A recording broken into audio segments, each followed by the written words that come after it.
Mi nombre es Samuel, y yo vi cómo el hombre más solitario de Redemption Creek cargó en brazos a la mujer que el pueblo entero había dejado morir. Fue el acto de decencia más puro y al mismo tiempo el desafío más grande que jamás presencié en estas tierras. Escuchen mi historia hasta el final y díganme qué habrían hecho ustedes en mi lugar. También, déjenme saber desde qué ciudad me escuchan. Necesito saber que no estoy solo en esto. Si quieren oír más historias del viejo oeste como esta, suscríbanse al canal.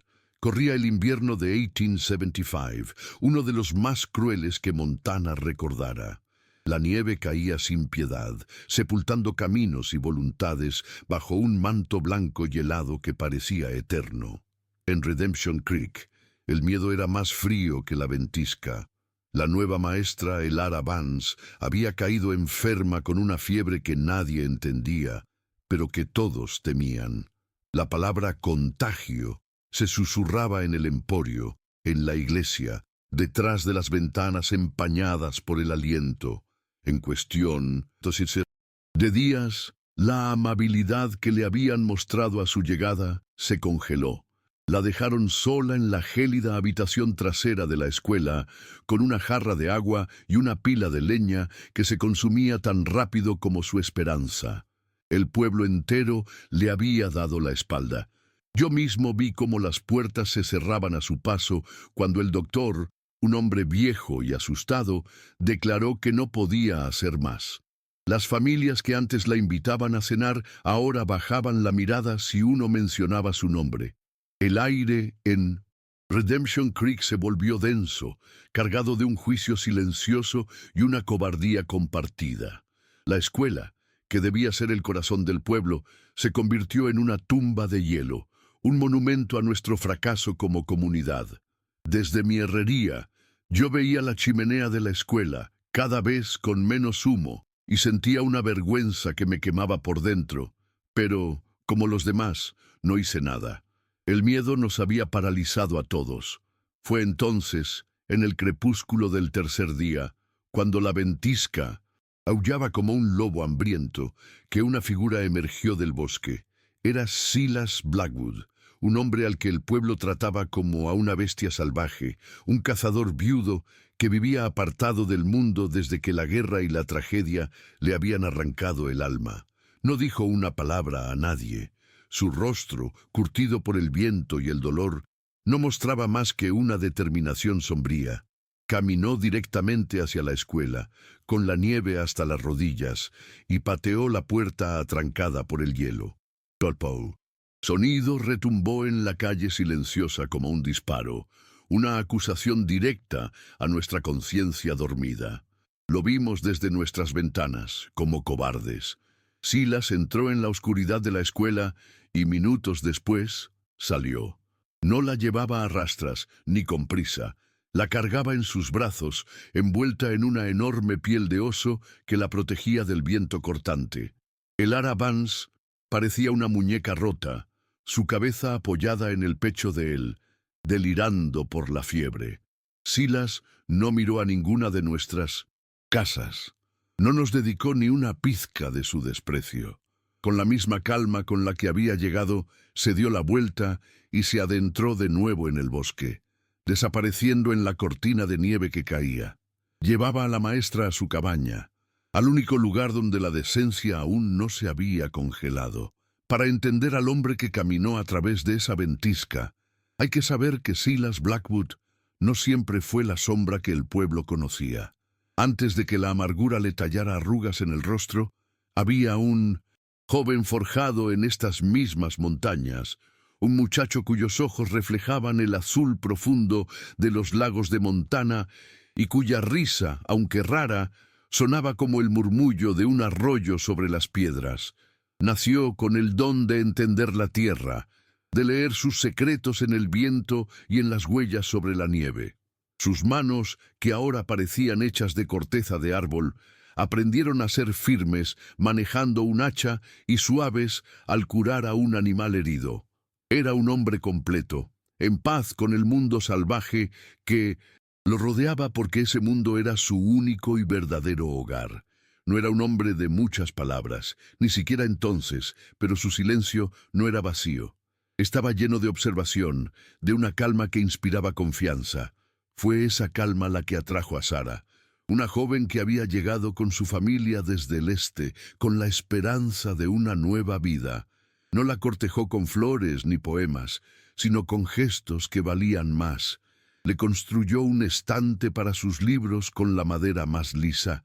Le enseñó a distinguir el canto del cardenal del zorzal, y en una fría tarde de otoño le regaló un par de guantes forrados con la piel más suave de conejo que jamás había cazado.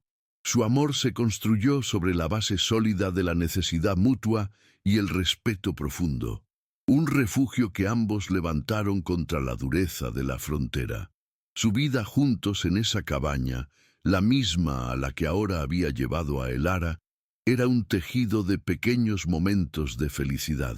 Recuerdo verlos en la feria del condado, él con su torpeza natural en medio de la multitud, ella con una sonrisa que parecía la única luz bajo el sol. No necesitaban hablar para entenderse. Un simple apretón de manos, una mirada compartida por encima de las cabezas de la gente, era suficiente.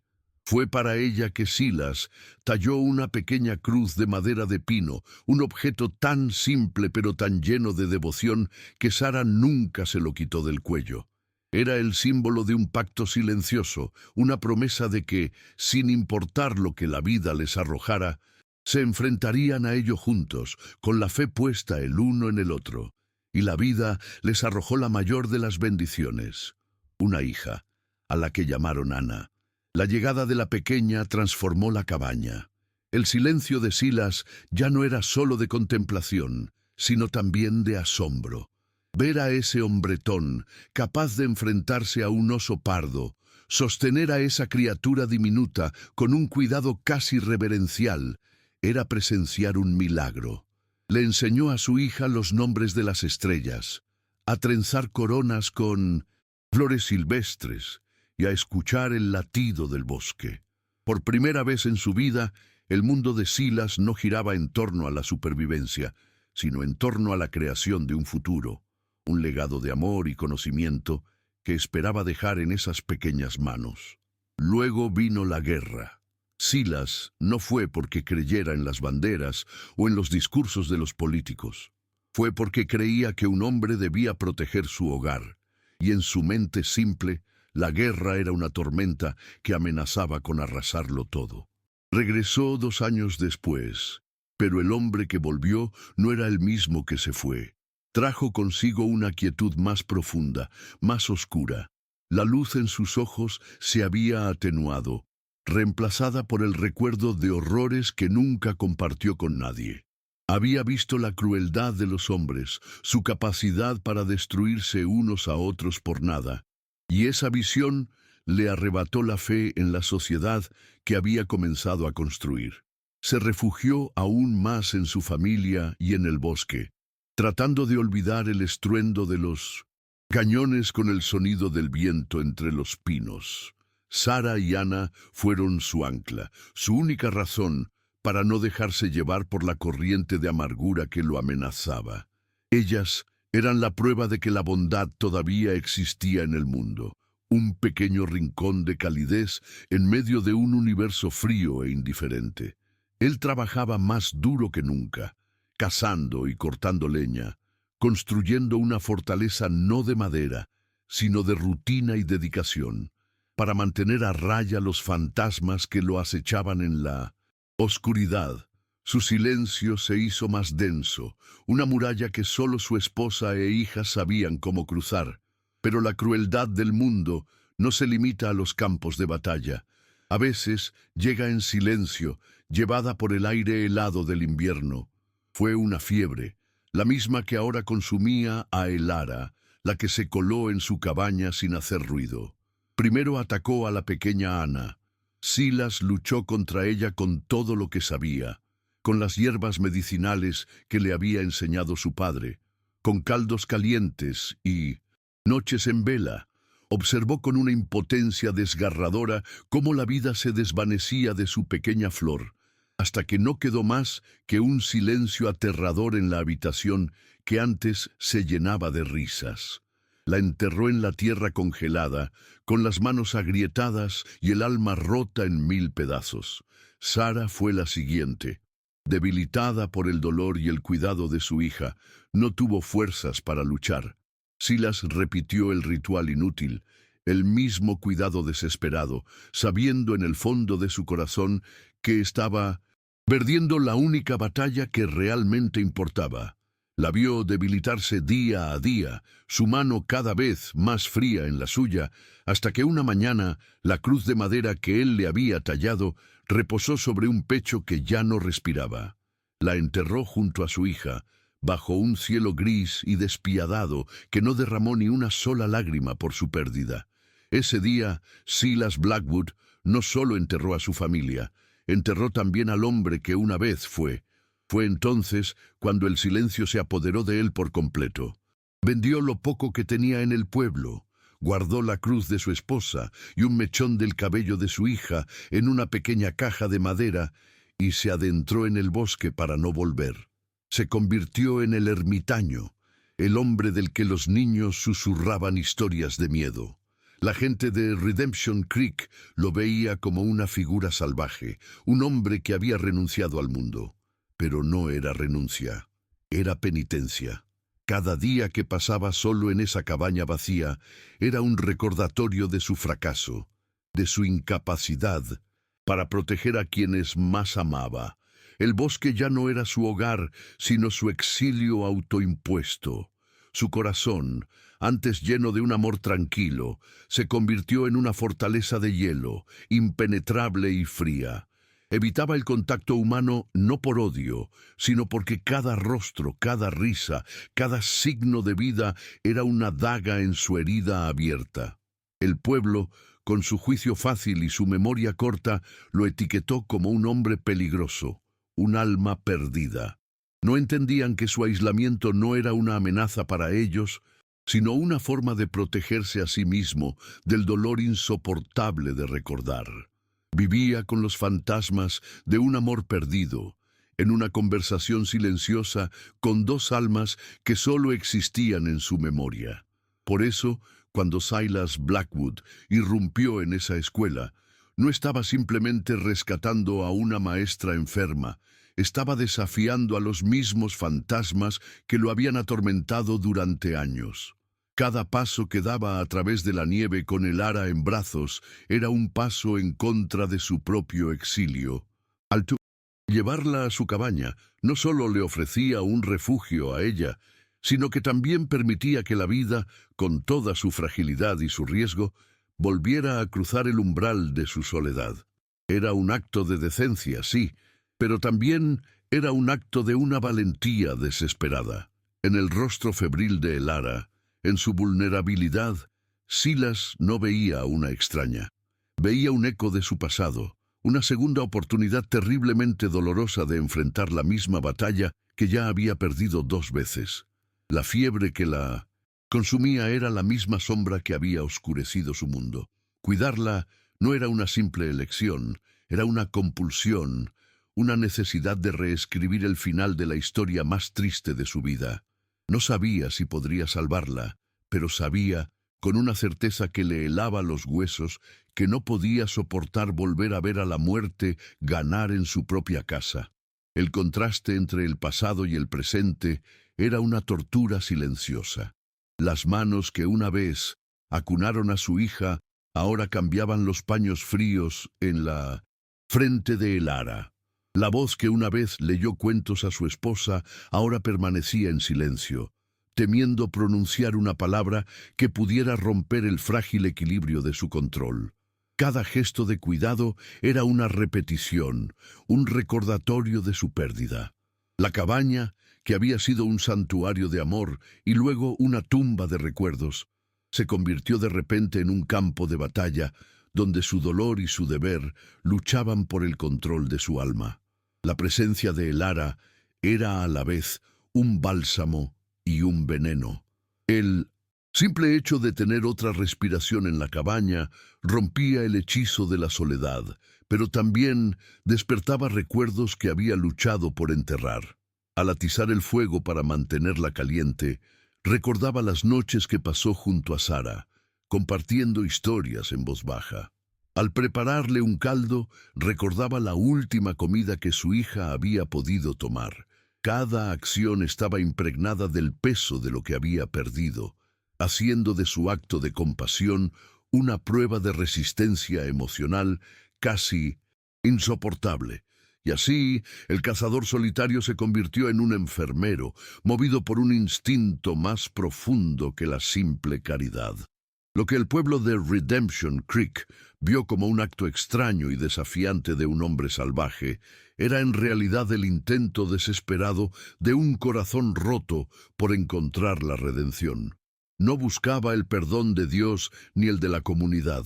Buscaba, quizás sin saberlo, perdonarse a sí mismo por no haber podido detener la tormenta que una vez destruyó su mundo. Ahora, con Ninsintusi, otra tormenta rugiendo afuera y una vida frágil en sus manos, Silas Blackwood se enfrentaba a la prueba más grande desde que enterró a su familia. El pasado no era algo que pudiera dejar atrás.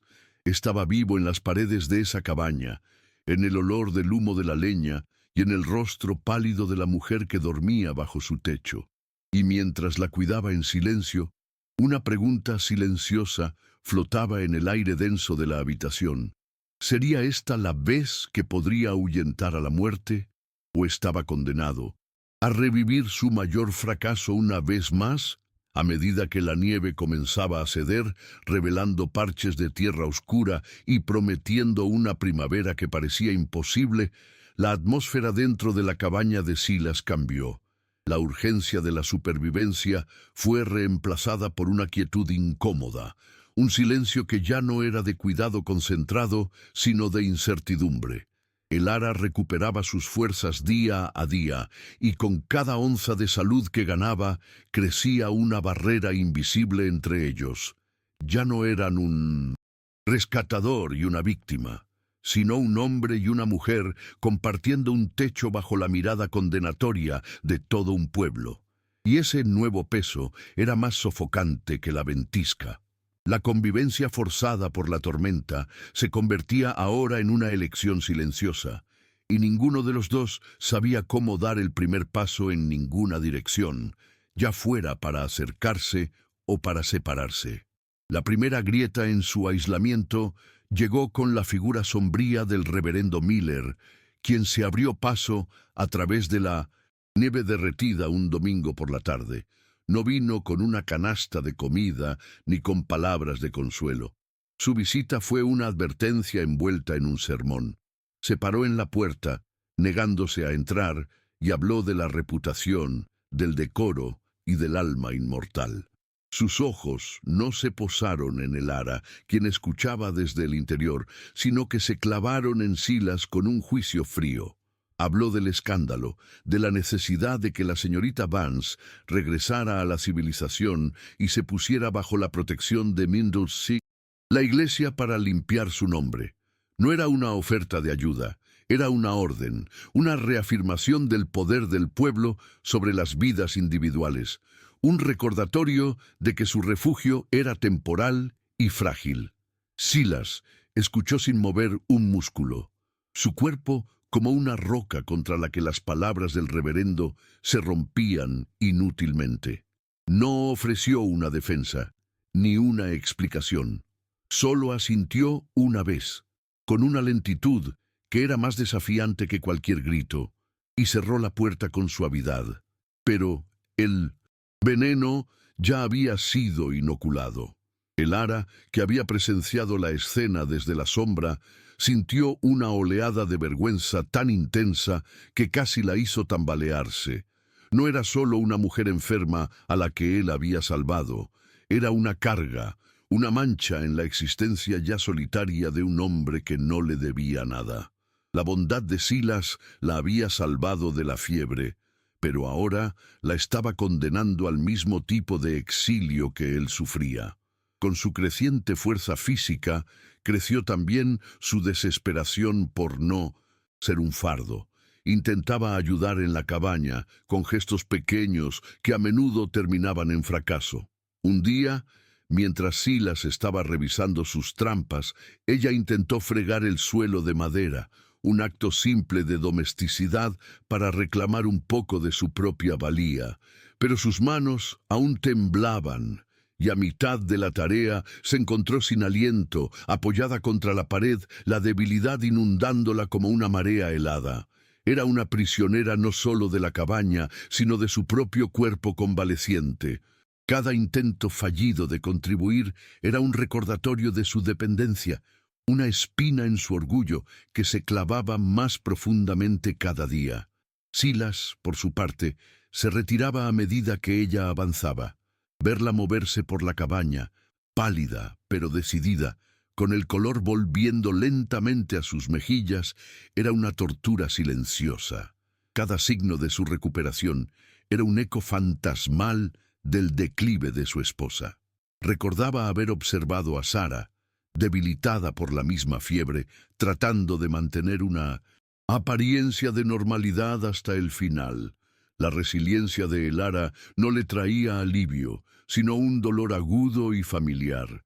Para protegerse, se volvió más hosco, más distante. Pasaba más tiempo fuera, incluso cuando no había necesidad, cortando leña con una furia contenida o simplemente desapareciendo en el bosque durante horas, buscando en la soledad de los árboles el escudo que necesitaba para su corazón herido. Las comidas se volvieron casi insoportables.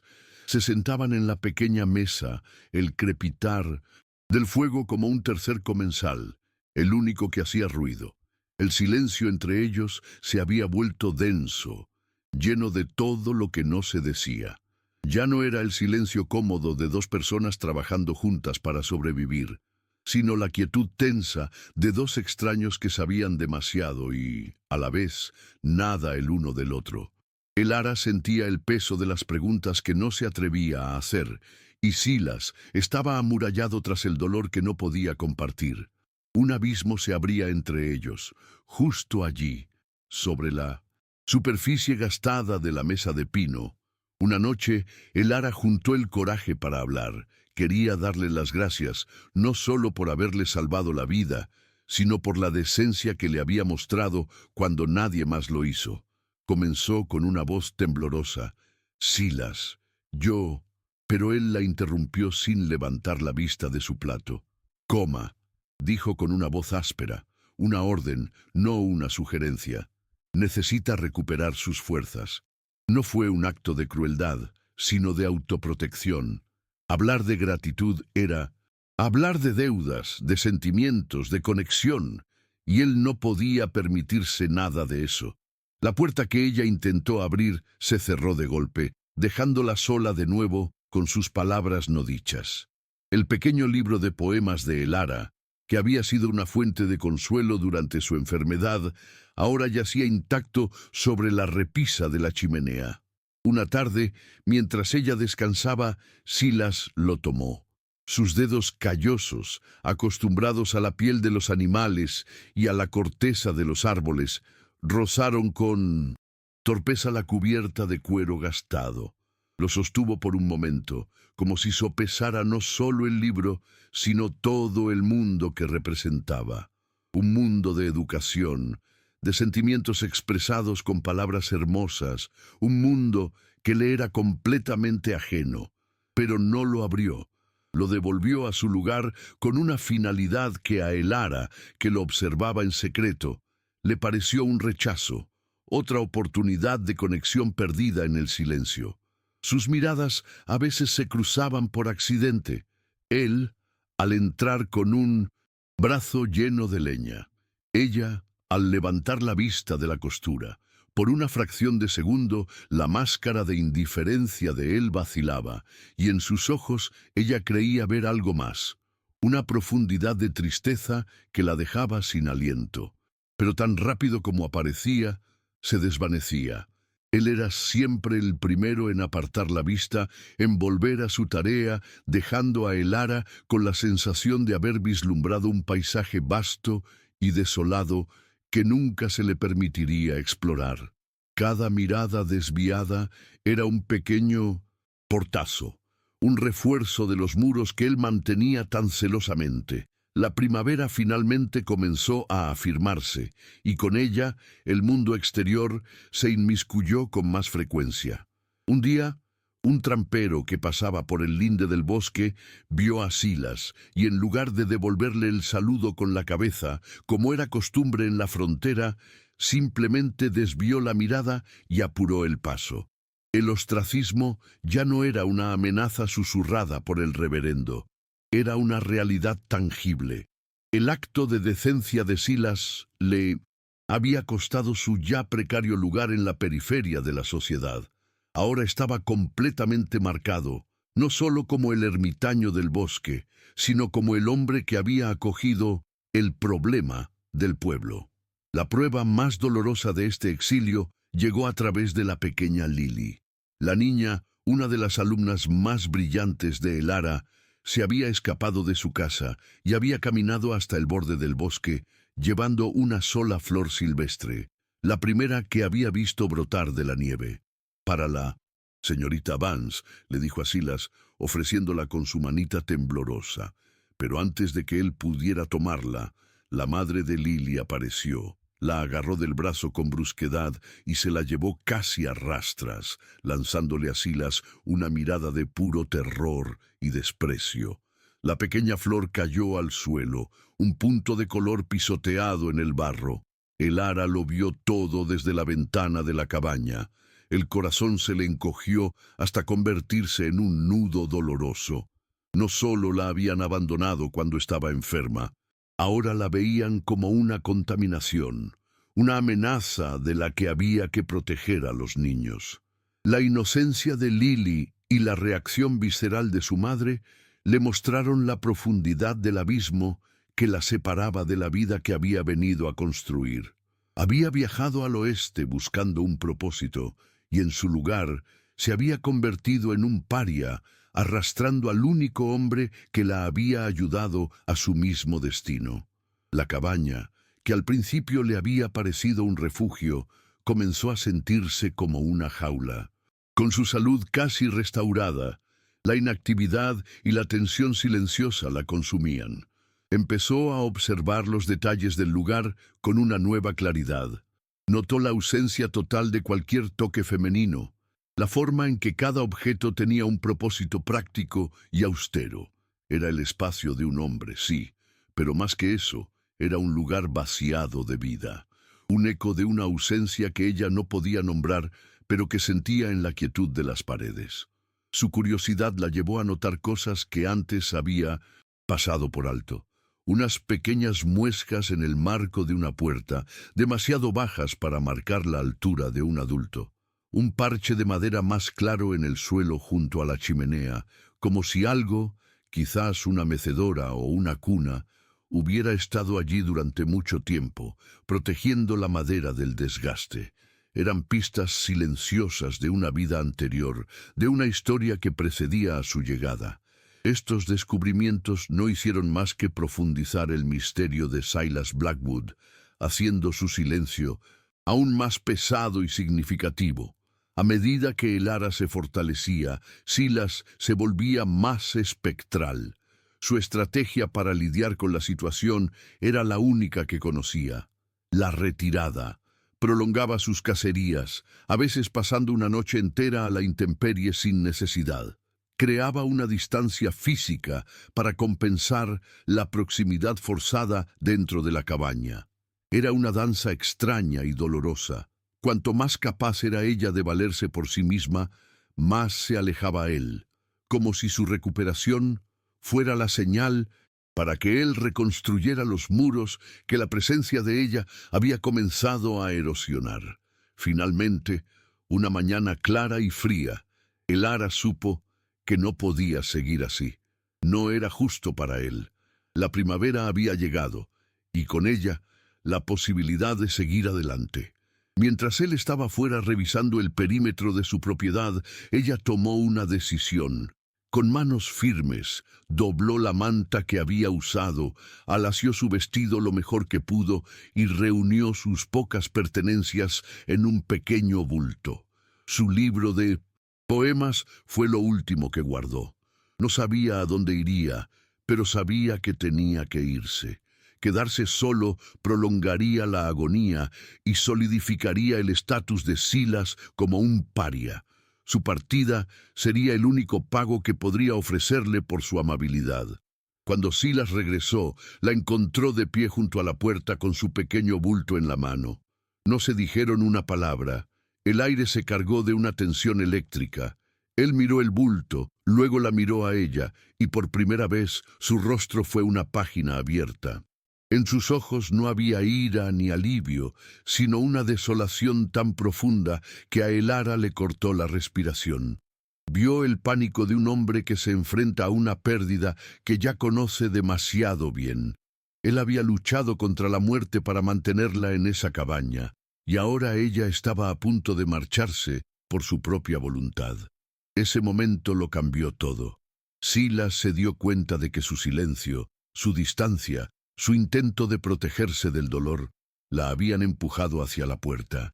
Entendió que si la dejaba cruzar ese umbral, la perdería para siempre, entregándola de nuevo a la crueldad del mundo del que la había rescatado. El instinto de supervivencia que lo había llevado a aislarse, ahora luchaba contra un instinto nuevo y aterrador, el de protegerla no solo de la fiebre o del frío, sino de sí mismo y de las consecuencias de sus acciones. El cazador solitario se dio cuenta de que tenía que tomar una decisión.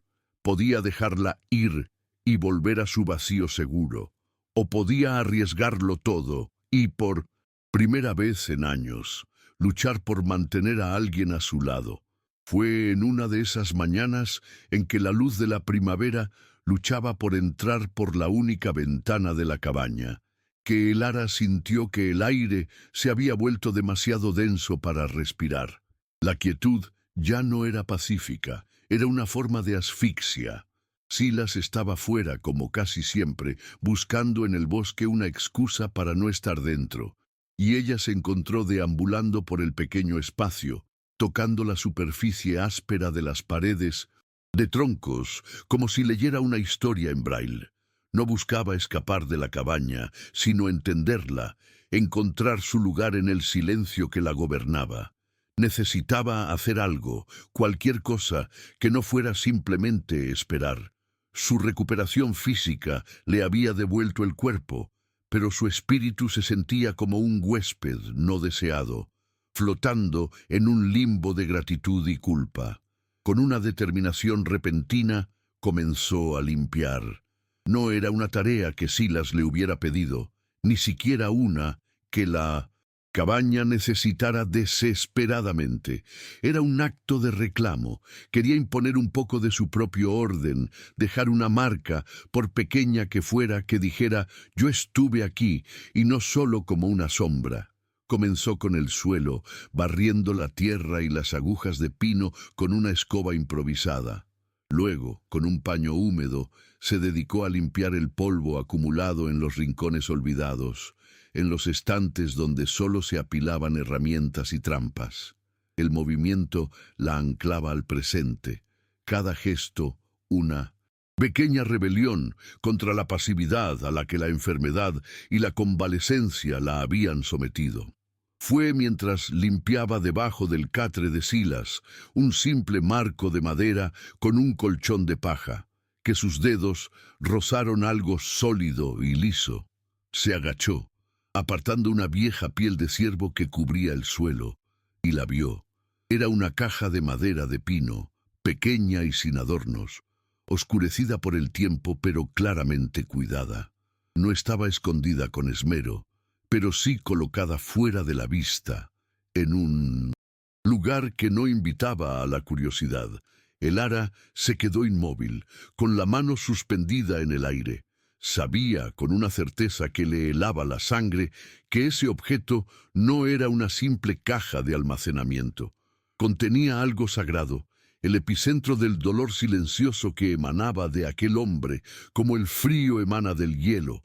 Una batalla se libró en su interior. Una parte de ella, la maestra educada en el decoro y el respeto a la privacidad, le gritaba que se apartara, que dejara el secreto en paz.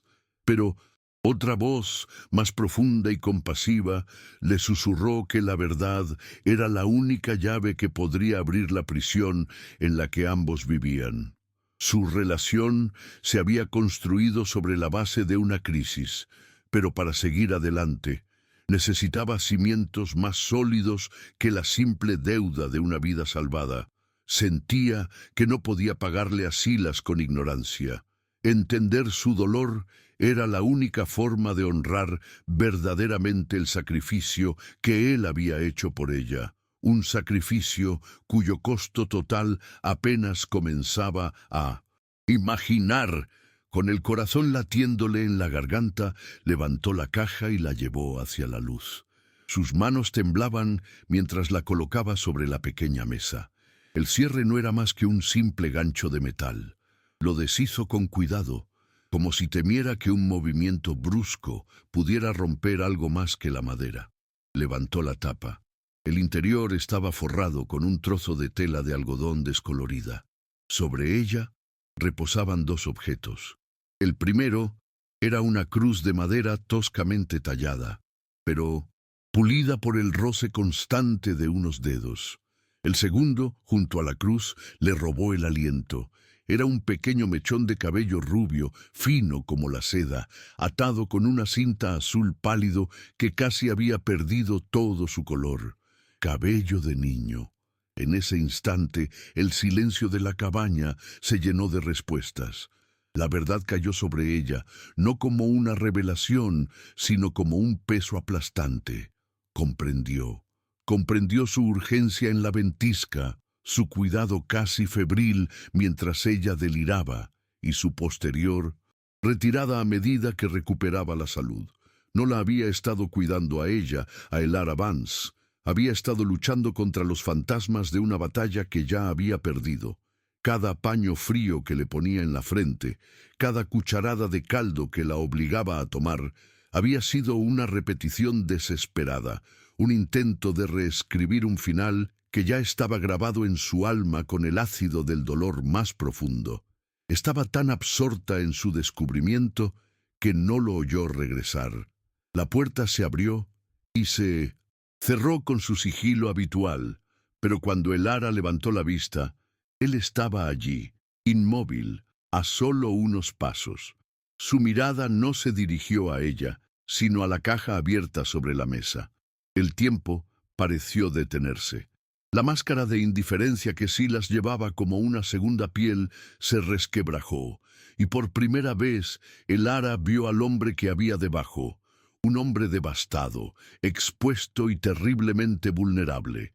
En sus ojos no había ira por la invasión de su privacidad, solo una desolación infinita, el agotamiento de alguien que ha cargado un peso demasiado grande durante demasiado tiempo. Él no se movió, ella tampoco. El aire vibraba con todo lo que nunca se había dicho entre ellos.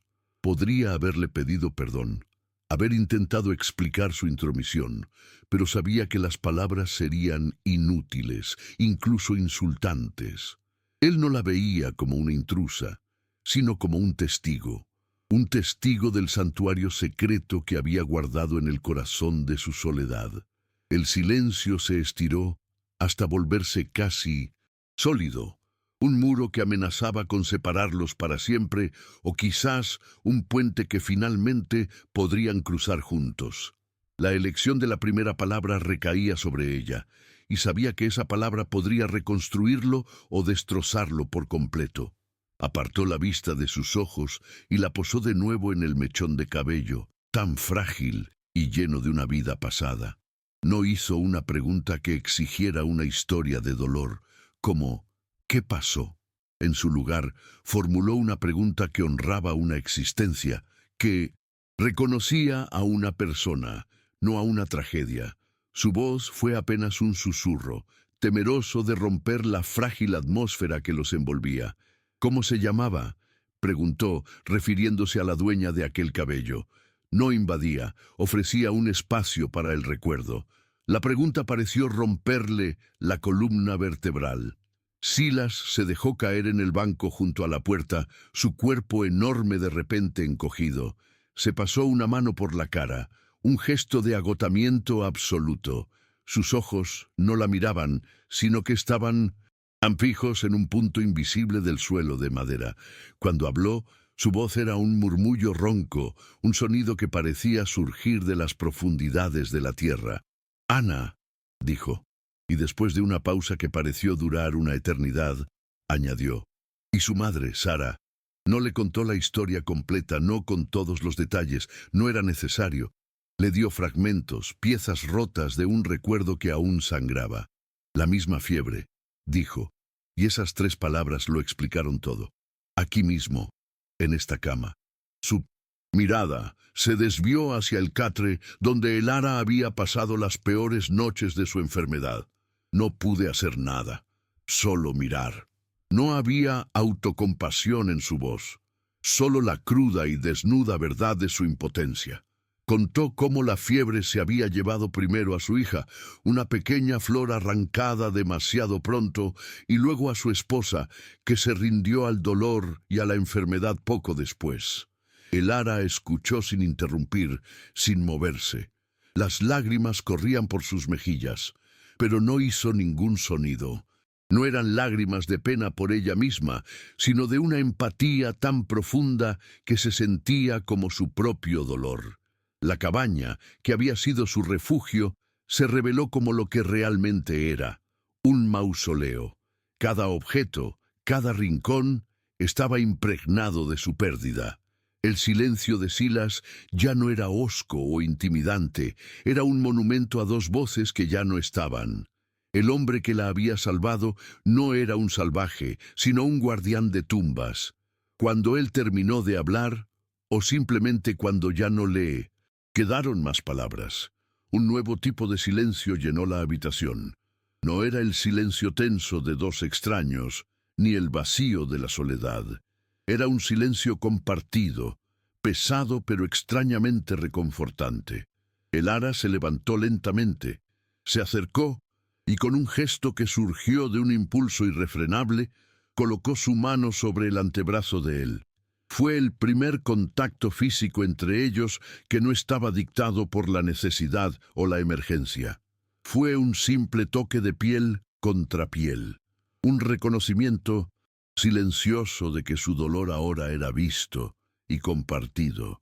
Silas no se apartó. Por un instante, bajo la mano de ella, sintió los músculos de su brazo tensarse, como si luchara contra un instinto de retirada, pero luego se relajó, aceptando el gesto con una quietud que era una forma de rendición. No levantó la vista, pero un único y tembloroso suspiro escapó de sus labios. En ese momento, la dinámica entre ellos se transformó irrevocablemente. Ya no eran el salvador y la salvada. Eran 2 almas solitarias que se habían encontrado en medio de las ruinas de sus respectivas vidas, unidas no por la gratitud, sino por la comprensión mutua del lenguaje universal del sufrimiento. Más tarde, esa noche, después de que la caja fuera cerrada y devuelta a su lugar bajo el catre, el aire en la cabaña era diferente, más ligero. La verdad, aunque terrible, había limpiado la atmósfera, barriendo las suposiciones y los miedos que se habían acumulado entre ellos. La presencia de los fantasmas de Sara y Ana no había desaparecido, pero ya no eran solo de Silas. Ahora Elara también los conocía, y al conocerlos les había dado un espacio para existir más allá del corazón atormentado de un solo hombre. El secreto revelado no los había separado, los había unido con un lazo más fuerte que el acero. Para Elara, esta revelación fue el punto de inflexión.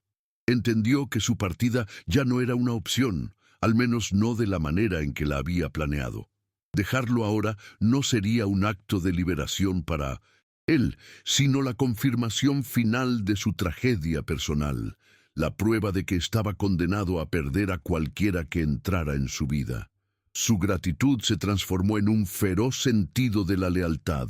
No se quedaría por lástima, ni por falta de otro lugar a donde ir. Se quedaría porque, por primera vez desde que llegó al oeste, sentía que había encontrado un lugar donde su presencia realmente importaba, no como maestra, sino como testigo, como compañera en la supervivencia. Su elección ya no sería una reacción a las circunstancias, sino una decisión consciente, un acto de anclaje en un mundo que había intentado desechar a ambos. Con la llegada de la primavera, el mundo de Redemption Creek despertó. El deshielo trajo consigo no solo el lodo en las calles, sino también el murmullo de la vida comunitaria reanudándose. Y con ello llegó la decisión. El Consejo del Pueblo, encabezado por el reverendo Miller, le envió a Elara una oferta formal. Podía recuperar su puesto como maestra, su sueldo, su pequeña habitación detrás de la escuela. Le devolvían su vida, pero a un precio. La condición era clara y cruel. Debía renunciar públicamente a cualquier asociación con Silas Blackwood, condenar su comportamiento como impropio y aceptar vivir bajo la supervisión de la esposa del reverendo para restaurar su reputación. Fue Silas quien se lo dijo, con una voz desprovista de toda emoción, sus ojos fijos en un punto lejano por encima del hombro de ella. «Es lo correcto», dijo. «Este no es lugar. Para usted». Cada palabra era una piedra que él mismo colocaba en el muro que intentaba levantar entre ellos. Un acto de sacrificio tan brutal que le desgarraba el alma, creyendo que su amor por ella solo podía demostrarse dejándola ir. El día de la reunión, Elara caminó sola hacia el pueblo. Llevaba el mejor vestido que tenía, remendado pero limpio, la cabeza en alto. Entró en la iglesia y un silencio denso cayó sobre los presentes. Todas las miradas se clavaron en ella, una mezcla de curiosidad, lástima y juicio. El reverendo Miller se puso de pie y expuso la oferta con una solemnidad que pretendía ser benévola, pero que apestaba a control. Habló de perdón, de segundas oportunidades y de la importancia del buen nombre. Mientras hablaba, Elara no miraba al reverendo. Su vista recorrió los rostros de la gente que la había dejado morir de frío. La esposa del tendero, que ahora asentía con piedad. El herrero, que bajó la mirada avergonzado. La madre de la pequeña Lily, que la observaba con un miedo endurecido. No sintió ira, ni siquiera tristeza. Sintió una claridad helada, la certeza de que su lugar no estaba entre personas cuya decencia dependía de la conveniencia. Cuando el reverendo terminó su discurso y la miró, esperando su respuesta sumisa, Elara no dijo una sola palabra. No ofreció una defensa, ni una acusación, ni una explicación. El silencio se estiró, cargado de la expectativa del pueblo. Luego, con una calma que desarmó a todos, simplemente se puso de pie, se dio la vuelta y caminó hacia la salida. El crujido de sus botas en el suelo de madera fue el único sonido que rompió el hechizo. Cada paso era una respuesta. Salió de la iglesia y no miró atrás, dejando tras de sí un murmullo de indignación y asombro. Su regreso a través del bosque no fue una huida, sino una peregrinación. El sol de la primavera se filtraba entre los árboles, y por primera vez desde que llegó a Montana, sintió que caminaba hacia un hogar, no hacia un exilio. Lo encontró donde sabía que estaría, en el claro junto a la cabaña, partiendo leña. El hacha se levantaba y caía con una furia rítmica y controlada, cada golpe una forma de castigo autoimpuesto. Estaba de espaldas a ella, su ancha figura una silueta de dolor y resignación. Él no la había oído llegar, perdido en su trabajo y en la certeza de que ella lo había abandonado. Elara se detuvo por un momento, observando la pila de troncos recién partidos que se acumulaba a sus pies. No lo llamó. No necesitaba palabras para lo que venía a continuación. En silencio se acercó a la pila, se arremangó las mangas de su vestido y con un esfuerzo que tensó los músculos de su espalda, levantó el primer tronco. Tenía la corteza áspera y olía a pino fresco y a tierra húmeda. Caminó hasta la pared de la cabaña y lo colocó con cuidado sobre la base de la leñera que él había construido. El sonido del hacha se detuvo abruptamente. Silas se quedó inmóvil, con el arma a medio levantar. Lentamente, como un hombre que teme que un movimiento brusco pueda hacer añicos un sueño, se dio la vuelta. La vio a Elara, con la falda de su vestido manchada de tierra, regresar a la pila, tomar otro tronco y apilarlo con una concentración metódica. No le estaba pidiendo permiso, no estaba esperando una invitación, estaba trabajando, estaba construyendo, estaba reclamando su lugar en su mundo, no con una declaración, sino con el lenguaje que él mejor entendía, el del trabajo duro, el de la necesidad compartida, el de la simple y llana presencia. Él bajó el hacha, la dejó apoyada contra el tocón y observó, mientras el sol de la tarde bañaba la escena en una luz dorada. Y en ese silencio, en ese acto de apilar leña juntos, se selló un pacto más fuerte que cualquier promesa. Habían elegido su propio rincón del mundo y lo construirían con sus propias manos, un tronco a la vez.